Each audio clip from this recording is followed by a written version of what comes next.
Matric के बाद मेरा स्कूल ट्रिप पर लाहौर जा रहा था। मुझे भी लाहौर जाने का बहुत शौक था। मैं गांव में रहती थी। अम्मी की इजाज़त लेकर मैं ट्रिप पर चली गई। बस में सिर्फ 15 लड़कियां थी। इन्हीं को जाने की इजाज़त मिली थी। बाकियों को इजाज़त नहीं मिल सकी।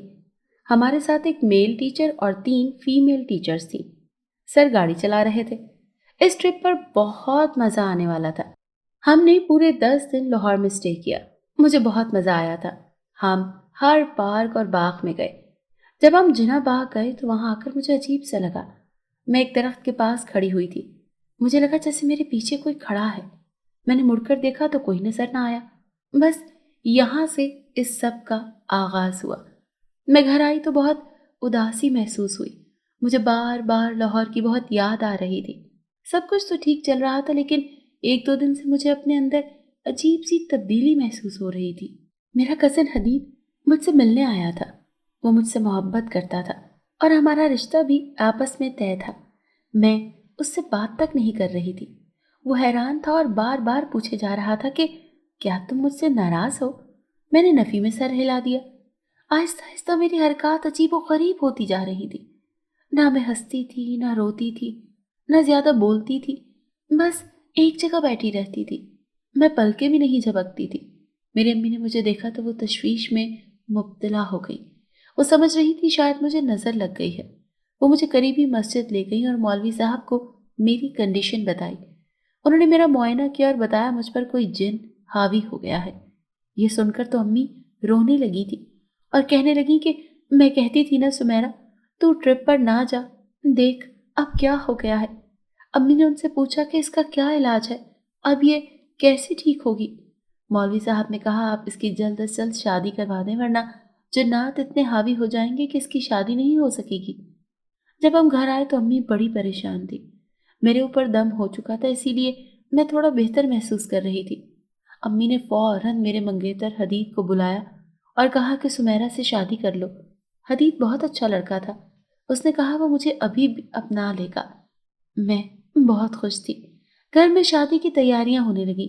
मौलवी साहब ने मुझे कहा था कि रोज आयतल कुर्सी पढ़कर सोना, लेकिन एक दिन मैं पढ़ना भूल गई तो उस रात मुझे लगा जैसे जिन्नात मुझ पर हावी हो रहे हैं। उन्होंने मेरे जिस्म को जकड़ लिया है।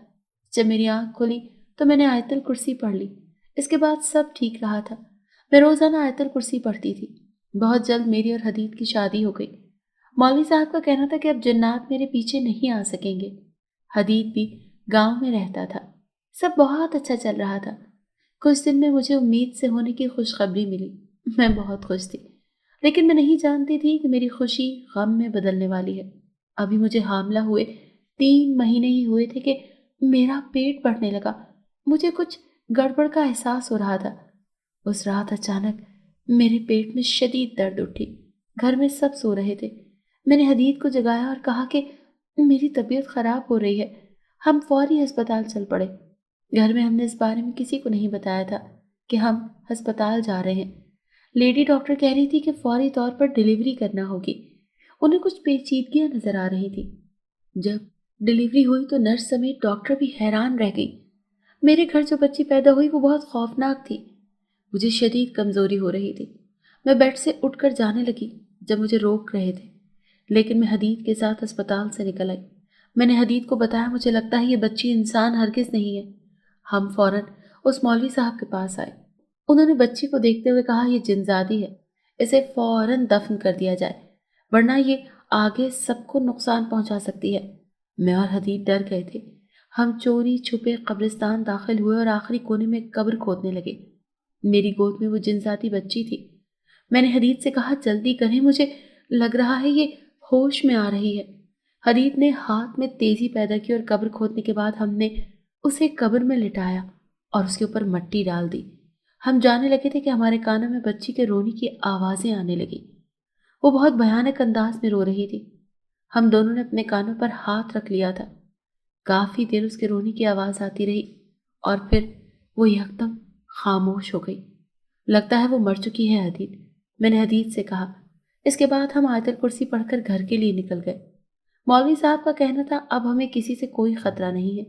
मैंने अल्लाह का शुक्र अदा किया और रोजाना आयतल कुर्सी पढ़ना मामूल बना लिया।